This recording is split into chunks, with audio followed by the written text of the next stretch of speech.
예레미야 애가. 예레미야 애가는 구약에서 독특한 책으로서 바벨론의 예루살렘 포위와 파괴, 뒤따른 포로 시기를 살아남은 익명의 저자가 모든 일을 돌아보며 쓴 5편의 시로 되어 있습니다. 열왕기하의 전체 줄거리를 되짚어 보십시오. 예루살렘의 함락과 포로됨은 그때까지 이스라엘이 겪은 역사 중 가장 참혹한 재난이었죠. 기억해 보세요. 하나님은 아브라함에게 그 땅을 약속하셨고 다윗이 승리하여 예루살렘을 이스라엘의 수도로 삼게 하셨으며 다윗의 가문에서 왕의 계보가 이어졌습니다. 예루살렘 성전에는 하나님의 임재가 있었고 바로 거기서 제사장들이 이스라엘의 제사를 드렸죠. 그러나 500년의 이러한 역사가 지난 후 주전 587년 여름 예루살렘은 바벨론에게 무너지는데 도시가 전멸되어 사라지고 맙니다. 예레미야 애가는 이러한 재난 이후 이스라엘 사람들이 겪은 고통과 혼란에 대해 쓴 추모시입니다. 애가 형식의 시는 성경에서 특이한 게 아닌데요. 시편에도 여러 편의 애가가 담겨 있죠. 성경에서 이러한 애가는 여러 가지 역할을 갖고 있습니다. 애가는 항변의 한 형태입니다. 하나님을 포함한 모든 이의 주의를 끌어 이 세상에서 일어나는 끔찍한 일들이 용인되어서는 안 된다고 항변하죠. 애가는 감정을 처리하는 방법입니다. 애가를 통해 하나님의 백성은 죄와 이기심이 야기한 파멸에 대해 분노와 실망을 쏟아놓기도 하죠. 그리고 애가는 혼란을 표출하는 공간입니다. 고통은 우리로 하여금 하나님의 성품과 약속에 대해 질문하도록 하는데 성경은 그 어느 것도 무시하지 않죠. 오히려 그 반대로 인간의 고통에 신성한 의미를 부여하죠. 하나님께 비탄을 전하는 인간의 표현이 이제는 그의 백성을 향한 하나님의 말씀의 일부가 됩니다. 이 5편의 시는 매우 의도적으로 구성되었는데 이게 이 책의 메시지이기도 합니다. 1장에서 4장은 아크로스틱, 즉 알파벳 시라고 불리는데 각 시구가 22개의 철자로 이루어진 히브리어 알파벳 순서대로 시작됩니다. 이렇듯 질서정연한 순차적 구조는 애가가 다루는 고통의 무질서와 혼란스러운 비탄과 극명한 대조를 이룹니다.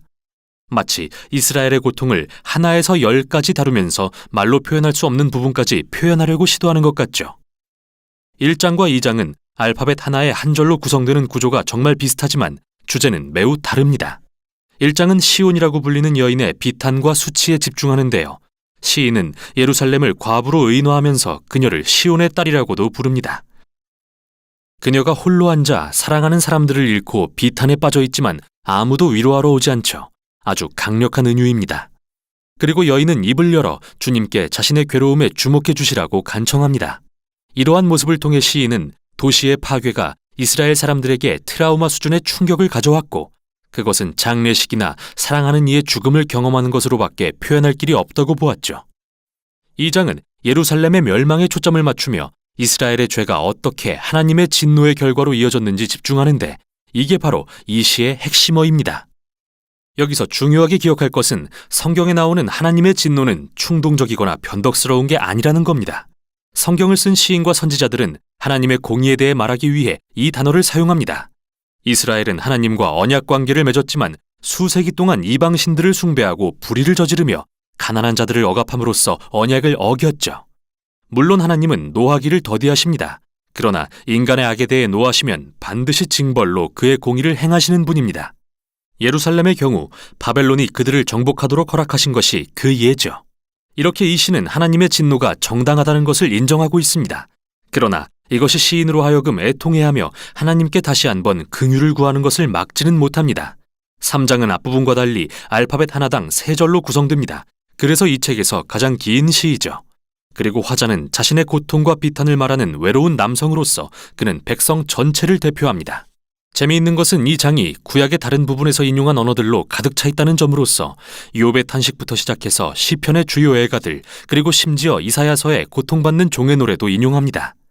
시인은 이 장에서 말한 것처럼 그의 고난을 하나님의 공의의 시련으로 보지만 역설적으로 이것이 시인에게 소망을 줍니다.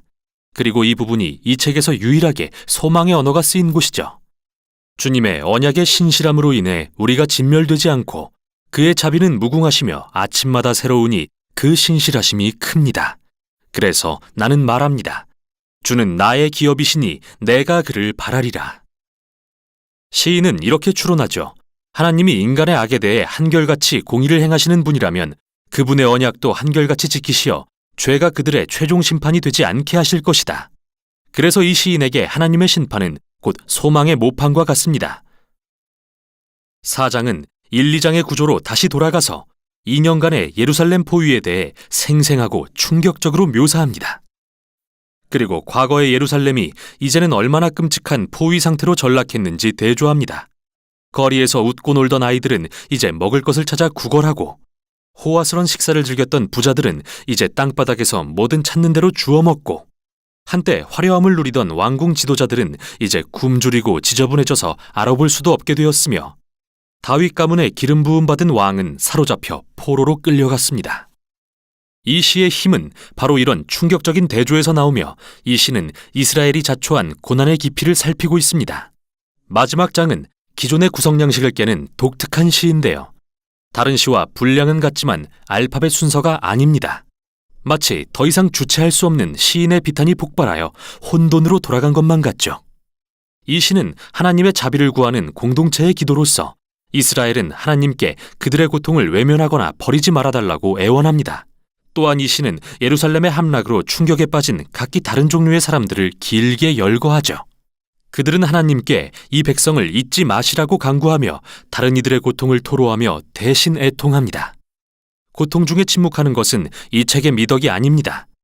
하나님의 백성은 자신의 감정을 부정하라고 요구받지 않습니다. 오히려 감정을 드러내 하나님께 쏟아내며 항변하길 격려받죠. 책의 결말은 뭔가 역설적인데요. 시인은 하나님이 이 세상의 영원하신 왕이심을 인정하면서도 이스라엘의 상황이 마치 하나님이 안 계신 것처럼 느끼게 한다고 고백하죠. 책의 마지막 문구는 이러한 긴장을 전혀 풀지 않은 채 남겨둡니다. 주께서 우리를 아주 버리셨습니까? 이렇게 물으며 책은 끝나죠. 시인은 멋지고 깔끔한 결론을 제시하지 않습니다. 마치 우리가 겪는 상처와 고통의 경험처럼 말이죠. 성경의 이야기가 여기서 끝나진 않습니다.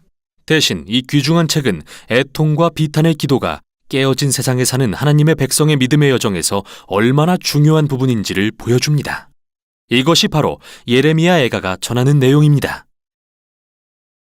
예레미야 애가 제1장.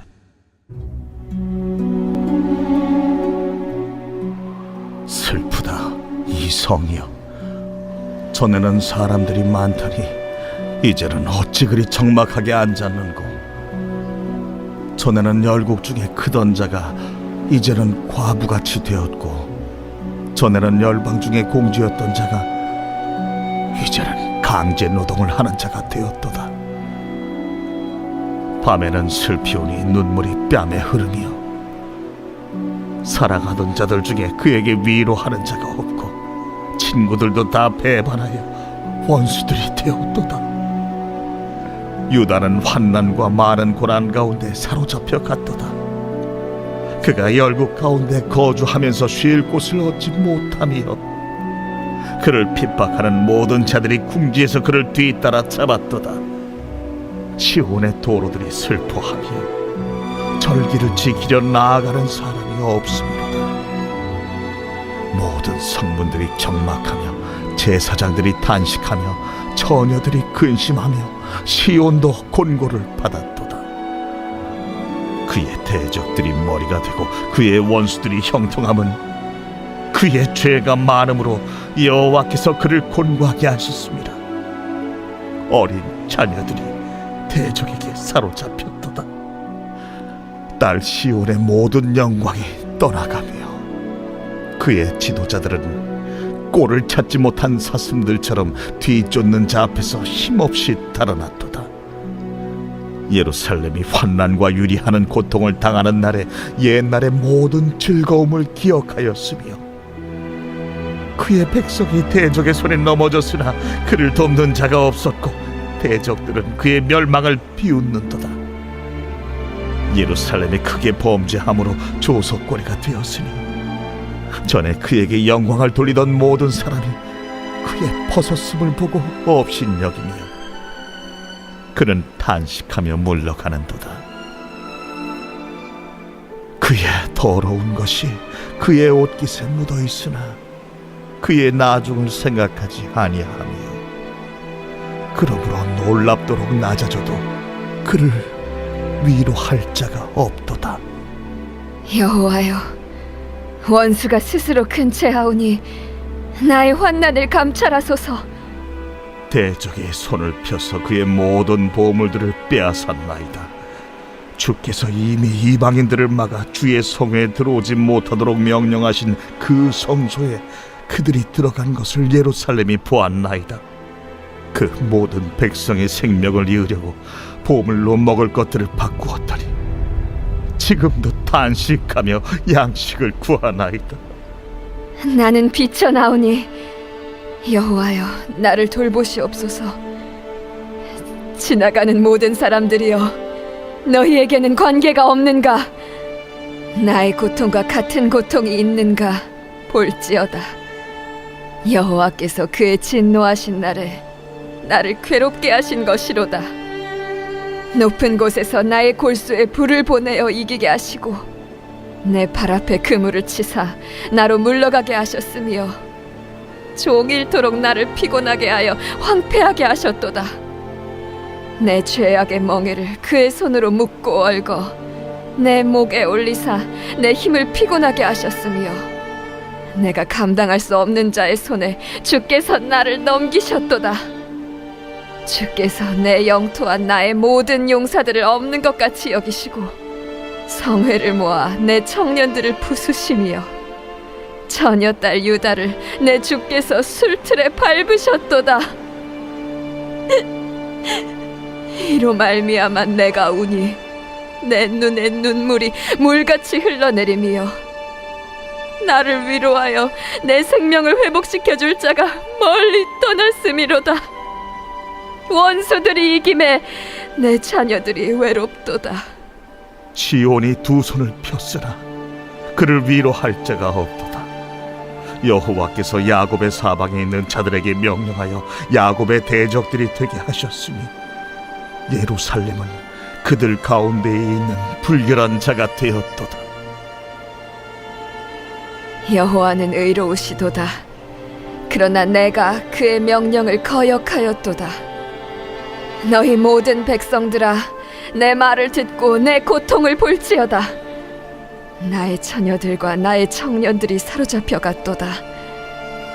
내가 내 사랑하는 자들을 불렀으나 그들은 나를 속였으며 나의 제사장들과 장로들은 그들의 목숨을 회복시킬 그들의 양식을 구하다가 성 가운데에서 기절하였도다.